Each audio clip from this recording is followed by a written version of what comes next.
పూతలపట్టులో మన చిత్తూరు జిల్లాలో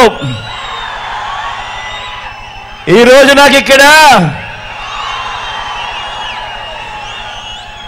ఒక మహా జన సముద్రం కనిపిస్తా ఉంది.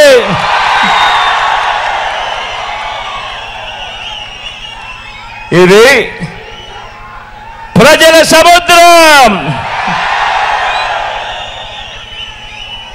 జరగబోతా ఉన్న మహాసంగ్రామంలో మంచి వైపున నిలబడి యుద్ధం చేయడానికి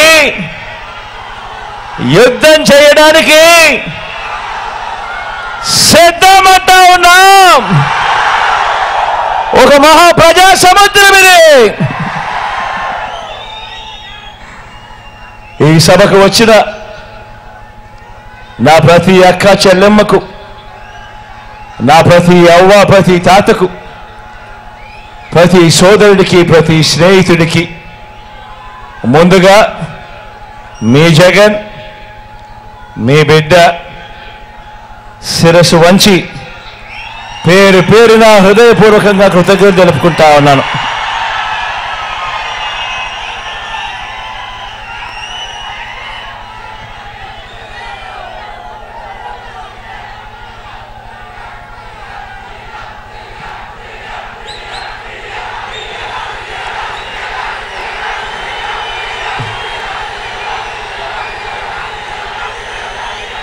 ఇప్పుడు జరగబోయే ఎన్నికల్లో మన రాష్ట్రం ముందు, మన ప్రజల ముందు రెండు ప్రత్యామ్నాయాలు ఉన్నాయి. ప్రతి ఒక్కరూ కూడా ఆలోచన చేయమని అడుగుతా ఉన్నా. ఎన్నికలు జరగనున్నాయి. రాష్ట్రంలో ఉన్న ప్రతి ఒక్కరికి రెండు ప్రత్యామ్నాయాలు ఉన్నాయి. విశ్వసనీయత ఒకవైపు, మోసం మరోవైపున ఉన్నాయి. నిజం ఒకవైపున, అబద్ధం మరోవైపున ఉన్నాయి. ప్రగతి, ఇంటింటి ప్రగతి ఒకవైపున, తిరోగమనం మరోవైపున. ఇంటింటి అభివృద్ధి ఒకవైపున, అసూయ మరోవైపున. మంచి ఓ వైపున, చెడు మరోవైపున. వెలుగు ఓ వైపున, చీకటి మరోవైపున. ధర్మం ఓ వైపున, అధర్మం మరోవైపున. ఈ రెండు ప్రత్యామ్నాయాలు ఈరోజు రాష్ట్రంలో ఉన్న ప్రతి ఇంట్లోనూ కూడా ఆలోచన చేయాల్సిన అవసరం ఉన్న గడియలు.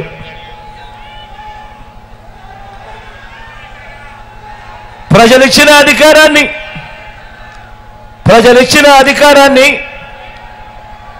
ఇంటింటి ప్రగతి, ఇంటింట అభివృద్ధి, ఇంటింట మంచి, పిల్లల భవిష్యత్ కోసం సత్యనిష్టతో ప్రజలిచ్చిన అధికారాన్ని ఉపయోగించి అందరి ప్రభుత్వం మంచి చేసి ఓ వైపున ఉంది. ఇక మరోవైపు చూస్తే గతంలో ఒకసారి కాదు, గతంలో 3 సార్లు అధికారంలో ఉన్నా కూడా ఆ 3 సార్లు కూడా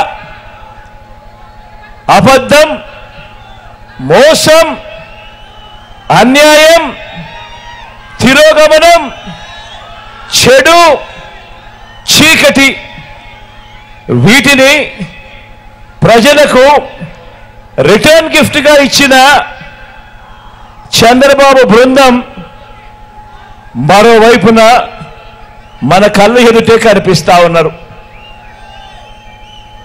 ఈ ఎన్నికలు జగన్కు చంద్రబాబు నాయుడుకు మధ్య యుద్ధం కాదు. ఈ ఎన్నికలు ఒక హ్యాబిచువల్ అఫెండర్ అంటే ప్రజలను మోసం చేయటమే అలవాటుగా పెట్టుకున్న ఓ చంద్రబాబుకు ప్రజలకు మధ్య ఈరోజు యుద్ధం జరుగుతూ ఉంది. ఈ యుద్ధంలో మీ బిడ్డ నాది ప్రజల పక్షం అని చెప్పి ఈ సందర్భంగా చెప్పడానికి గర్వపడుతూ ఉన్నా. ఈ యుద్ధంలో దత్తపుత్రుడు, ఈ యుద్ధంలో మన ప్రత్యర్థులు చూడండి. ఈ యుద్ధంలో ఓ దత్తపుత్రుడు, ఓ ఎల్లో మీడియా అంటే ఈ పాటికే మీకు అర్థమై ఉంటుంది. ఓ ఈనాడు, ఓ ఆంధ్రజ్యోతి, ఓ TV5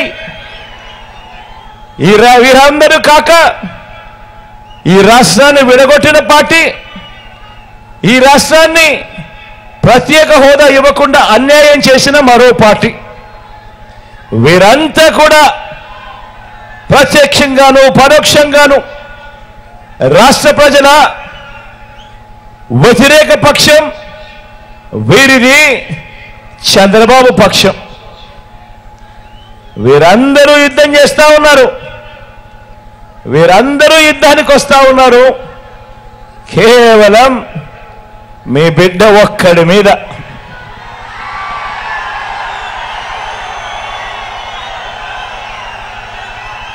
ఇన్ని జెండాలు ఏకమవుతా ఉన్నాయి, ఇన్ని పార్టీలు ఏకమవుతా ఉన్నాయి, కుతంత్రాలు కుట్రలు జరుగుతూ ఉన్నాయి. కేవలం మీ బిడ్డ ఒక్కడే ఇటువైపున.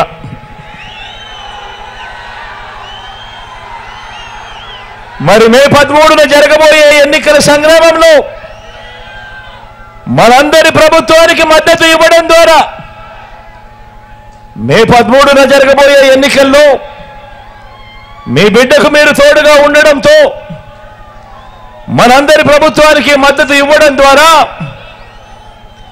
పేదలు, పిల్లలు, అక్కచెల్లెమ్మలు, అవ్వ తాతలు, రైతులు, బడుగులు, బలహీన వర్గాలు, మైనారిటీలు, వృత్తి వర్గాలు వీరందరి తరపున నిలబడి వీరందరినీ రక్షించేందుకు మీరంతా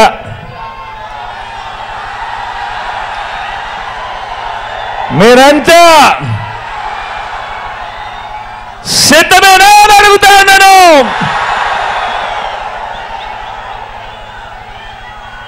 ధర్మాన్ని గెలిపించడానికి విలువలు, విశ్వసనీయతతో కూడిన రాజకీయాలు తేవడానికి మీరంతా కూడా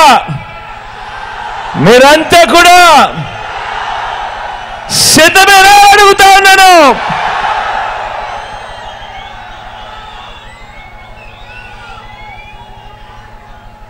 అవినీతి జీవుల్ని,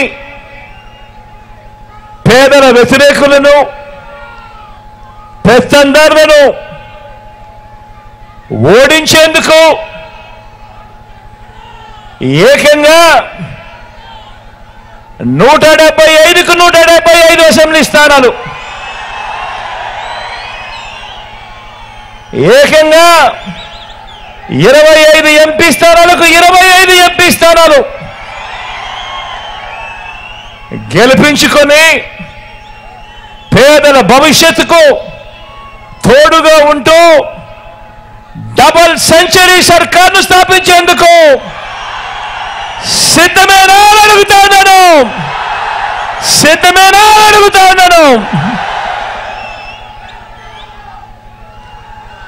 అందరూ ఆలోచన చేయమని అడుగుతా ఉన్నా. ఇదే గడియల్లో, ఇదే సమయంలో ప్రతి ఒక్కరూ కూడా ఆలోచన చేయమని కోరుతా ఉన్నా. ఒక మనిషి జీవిత కాలంలో ప్రతిరోజు కూడా ఎంతో విలువైనది. ఒక మనిషి జీవిత కాలంలో ప్రతిరోజు విలువైనది. మరి అలాంటిది మీరు వేసే ఓటుకు అర్థమేమిటో తెలుసా? మరి అలాంటిది మీరు వేసే ఓటుకు అర్థము ఏకంగా 5 సంవత్సరాలు, ఏకంగా వచ్చే 5 సంవత్సరాలు అంటే 1825 రోజులు, ఏకంగా 5 సంవత్సరాలు మీ భవిష్యత్ వాళ్ళ చేతుల్లో పెట్టినట్టే అన్నది ప్రతి ఒక్కరూ ఆలోచన చేయండి. ఏకంగా మీ ఓటు ద్వారా వచ్చే 5 సంవత్సరాలు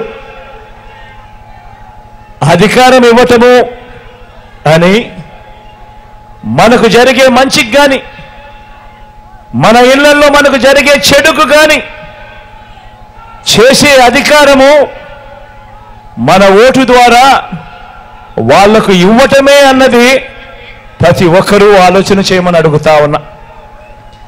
కాబట్టి వచ్చే 5 ఏళ్లలో మన ఇంటి అభివృద్ధిని, మన ఇంటి సంక్షేమాన్ని, మన పిల్లల భవిష్యత్తుని, మన ఆదాయాన్ని, ప్రభుత్వం మనకు అందించే సహాయాన్ని, ఎవరి వల్ల మంచి జరుగుతుంది, ఎవరి వల్ల చెడు జరుగుతుంది అన్నది దృష్టిలో పెట్టుకొని మీ కుటుంబం అంతా కూడా కూర్చొని ఆలోచన చేయమని అడుగుతా ఉన్నా. మీ ఇంట్లో మీ అవ్వ తాతలతో మాట్లాడండి, మీ ఇంట్లో మీ ఆడపడుచులతో అక్క చెల్లెమ్మలతో మాట్లాడండి, మీ ఇంటి ఇల్లాలతో మాట్లాడండి. చిన్నపిల్లలని వదిలేయకుండా పిల్లలతో కూడా మాట్లాడండి, అభిప్రాయం తెలుసుకోండి.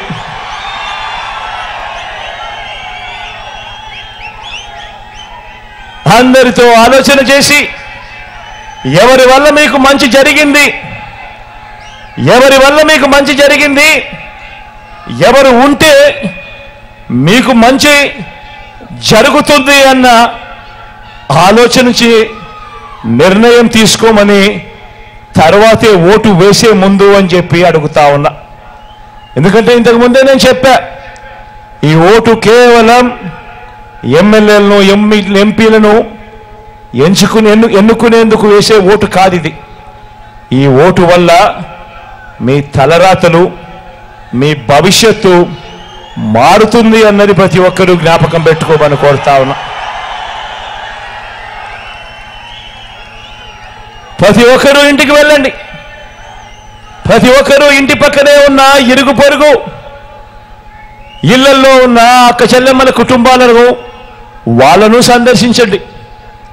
ప్రతి ఒక్కరూ కూడా గత 10 ఏళ్లలో అంటే చంద్రబాబు నాయుడు గారు 5 సంవత్సరాలు, మీ బిడ్డ పాలన ఈ 5 సంవత్సరాలు, మొత్తం 10 ఏళ్ళు. ఈ 10 ఏళ్ళు మొదట 5 ఏళ్ళు పాలించిన చంద్రబాబు ప్రభుత్వం ఏం చేసింది, తర్వాత 5 ఏళ్ళు మనందరి ప్రభుత్వం, మీ బిడ్డ ప్రభుత్వం, మీ బిడ్డ ప్రభుత్వంలో మీ ప్రతి ఇంట్లో కూడా ఏం మంచి జరిగింది అన్నది గమనించి ఆలోచన చేసి నిర్ణయం తీసుకోండి. మీ బ్యాంకుల్లో ఉన్న మీ ఖాతాలకు సంబంధించిన స్టేట్మెంట్ కాపీ ఇది కూడా తెచ్చుకోండి, మీ దగ్గరే పెట్టుకోండి. ఆ స్టేట్మెంట్ను ఒక్కసారి చూడండి. మీ బ్యాంక్ అకౌంట్లలో ప్రభుత్వం బటన్ నొక్కి నేరుగా అక్క చెల్లెమ్మల కుటుంబాల ఖాతాల్లోకి డబ్బులు అందించిన వివరాలు ఎంత, ఏమిటి, ఎవరి హయాంలో ఎవరు మీ కుటుంబానికి బాగు చేయడం కోసం ఎవరు ఎంత ఇచ్చారు, ఏ స్కీము మంచి చేయడం కోసం పెట్టారు, మీ సాధికారతకు, మీ ఆత్మగౌరవానికి ఆ డబ్బులు, ఆ స్కీములు ఎలా ఉపయోగపడ్డాయి అన్నది ప్రతి ఒక్కరూ కూడా ఆలోచన చేయమని కోరుతా ఉన్నా. ఎవరి హయాంలో మీకు మంచి జరిగింది అన్నది ఆలోచన చేసిన తర్వాతే నిర్ణయం తీసుకోమని అడుగుతా ఉన్నా. ఈ ఓటు గురించి ఇంత సుదీర్ఘంగా ఇంతగా ఎందుకు చెప్తా ఉన్నానో ఆలోచన చేయమని కోరుతా ఉన్నా. కారణం, ఈ ఓటు వల్ల మన తలరాతలు మారుతాయి. కాబట్టి ఖచ్చితంగా జ్ఞాపకం పెట్టుకోమని ప్రతి ఒక్కరితోనూ కోరుతా ఉన్నా. 14 ఏళ్ళు చంద్రబాబు నాయుడు గారి పాలన చూశారు. 14 ఏళ్ళు చంద్రబాబు నాయుడు గారి పాలన చూశారు. 3 సార్లు సీఎంగా కూడా పనిచేశాడు ఈ పెద్ద మనిషి చంద్రబాబు నాయుడు గారు.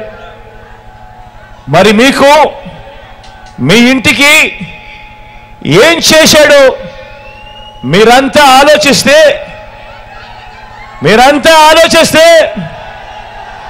మీ బ్యాంకు ఖాతాలను మీరు గమనిస్తే ఆయన పాలన చూస్తే ఆయన పేరు చెబితే ఒక్కటంటే ఒక్క మంచైనా గుర్తుకొస్తుందా? ఒక్కటంటే ఒక్క స్కీమ్ అయినా ఆయన పాలనలో చేసింది గుర్తుకొస్తుందా అని అడుగుతా ఉన్నా.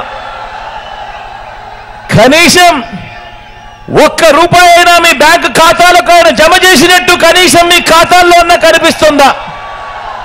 ఇలా అబ్బా 2 చేతులు పైకెత్తారా? ఇలా ఇలా ఇలా ఇలా ఇలా ఇలా ఇలా ఇలా ఇలా ఇలా ఇలా ఇలా ఇలా ఇలా ఇలా అదే మీ జగన్, మీ బిడ్డ మీ ఇంటికి మీ గ్రామానికి ఏం చేశాడు అంటే గుర్తుకొచ్చేందుకు ఏ గ్రామానికి ఏ పట్టణానికి వెళ్ళినా కూడా అక్కడే కనిపిస్తాయి గ్రామ వార్డు సచివాలయాలు. తీసుకువచ్చింది ఎవరు అనంటే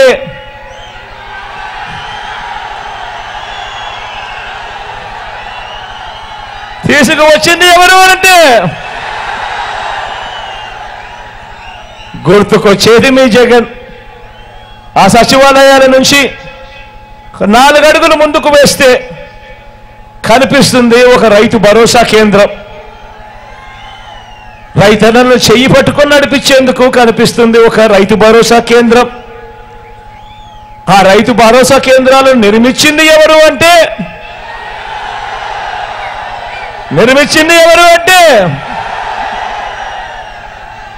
మీ జగన్, మీ బిడ్డ. మరో 4 అడుగులు అదే గ్రామంలో మరో 4 అడుగులు ముందుకు వేస్తే కనిపించే గవర్నమెంట్ బడి.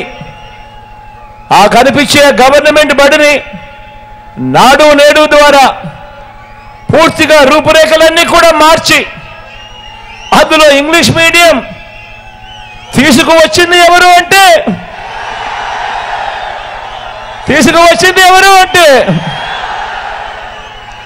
గుర్తుకొచ్చేది మీ జగన్, మీ బిడ్డ. గ్రామంలో మరో 4 అడుగులు అదే గ్రామంలో మరో 4 అడుగులు వేస్తే అక్కడే అదే గ్రామంలో కనిపిస్తుంది కొత్తగా నిర్మించిన విలేజ్ క్లినిక్. అదే గ్రామంలో ఫ్యామిలీ డాక్టర్, అదే గ్రామంలో ఆరోగ్య సురక్ష, అదే గ్రామంలో ఇవన్నీ అక్కడే అదే విలేజ్ క్లినిక్ చూసినప్పుడు ఎవరు తెచ్చారు అంటే గుర్తుకొచ్చేది మీ జగన్, మీ బిడ్డ. ఇంటింటికి పౌర సేవల్ని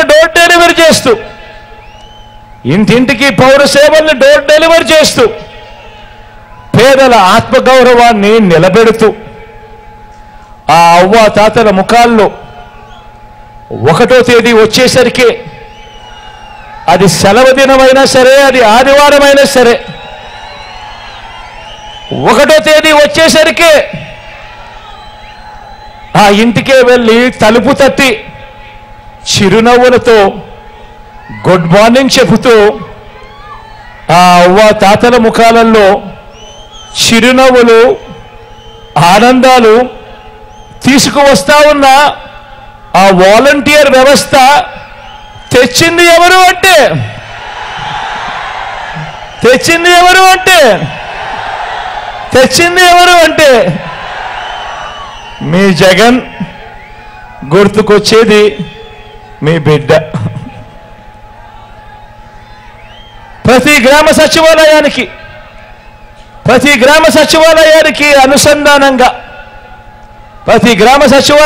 అనుసంధానంగా మన గ్రామంలోనే మహిళా పోలీస్ వ్యవస్థ తీసుకువచ్చింది ఎవరు అంటే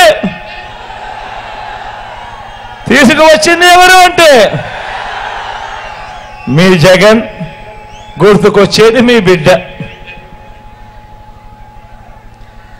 ఆ ప్రతి అక్క చెల్లెమ్మ ఫోన్లో, ఆ అక్క చెల్లెమ్మ ప్రతి ఫోన్లోనూ వారి భద్రత కోసం దిశ యాప్ను డౌన్లోడ్ చేసుకొని ఆపదలో ఉన్న అక్క చెల్లెమ్మ ఎప్పుడైనా కూడా SOS బటన్ నొక్కినా లేదా 5 సార్లు ఆ ఫోన్ ఇలా షేక్ చేసినా వెంటనే అక్క చెల్లెమ్మకు ఫోన్ వచ్చి 10 నిమిషాల్లోనే అక్కడే పోలీస్ సోదరుడు వచ్చి చెల్లెమ్మ ఏమైంది అని అడిగే పాలన వచ్చింది, తీసుకువచ్చింది ఎవరు అంటే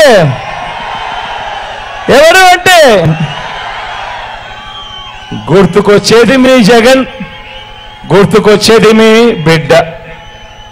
అదే గ్రామంలోనే ఫ్యామిలీ డాక్టర్, అదే గ్రామంలోనే ఆరోగ్య సురక్ష, ప్రతి ఇంటికి కూడా విలేజ్ క్లినిక్స్తో అనుసంధానమై జల్లెడ పడుతూ ఏ ఇంట్లో ఎవరికి ఏ టెస్టులు కావాలన్నా ఆ టెస్టులు ఉచితంగా చేయించి మందులు కూడా వాళ్ళ చేతుల్లో పెట్టి ఏకంగా ఆరోగ్యశ్రీని 25 లక్షల దాకా ప్రతి పేదవాడికి అందుబాటులోకి తీసుకువచ్చింది ఎవరు అంటే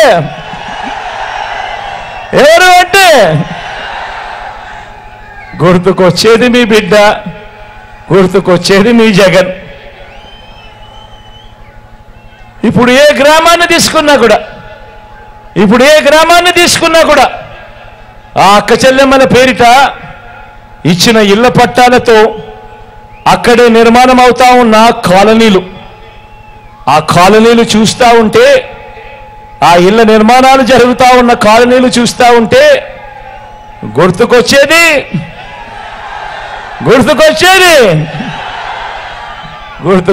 మీ బిడ్డ, గుర్తుకొచ్చేది మీ జగన్.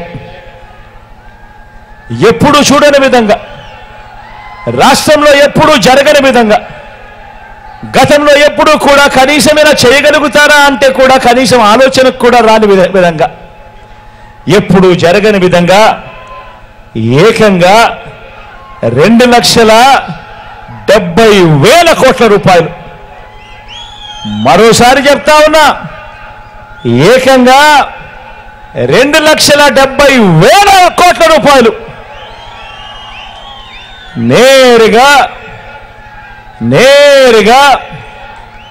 మీ బిడ్డ బటన్ నొక్కడం, నేరుగా నా అక్క చెల్లెమ్మల కుటుంబాల ఖాతాల్లోకి నేరుగా వెళ్ళిపోవడం లేదా వాళ్ళ చేతుల్లోకి వెళ్ళిపోవడం. అంటే మధ్యలో ఎక్కడ దళారులు లేరు, మధ్యలో ఎక్కడ జన్మభూమి కమిటీ లాంటి దళారులు లేరు, లంచం అనే మాట ఎక్కడా లేదు, వివక్షకు అసలు చోటే లేదు. నేరుగా ఈ మాదిరిగా బటన్ నొక్కడం, నా అక్క చెల్లెమ్మల కుటుంబాల ఖాతాల్లోకి నేరుగా వెళ్ళిపోవడం, నా అవ్వ తాతల ముఖంలో చిరునవ్వులు చూసేందుకు వాళ్ళ చేతిలో పెట్టడం, ఇవన్నీ కళ్ళ ఎదుటే కనిపిస్తా ఉన్నప్పుడు గుర్తుకొచ్చేది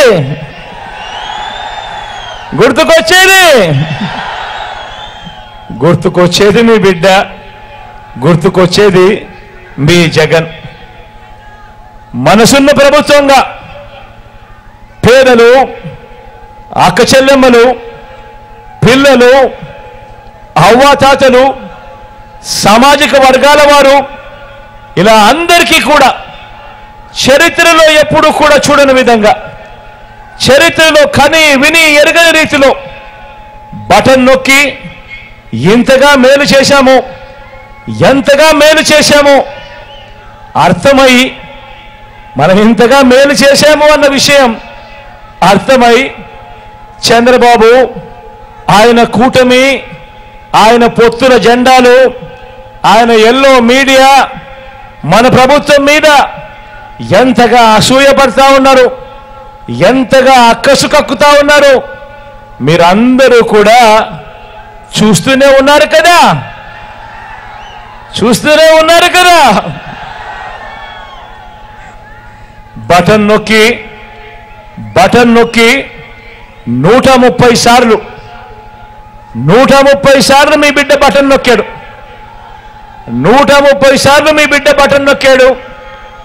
డీబీటీగా అంటే నేరుగా నా అక్క చెల్లెమ్మల కుటుంబాల ఖాతాల్లోకి ఇచ్చిన ఆ 2,70,000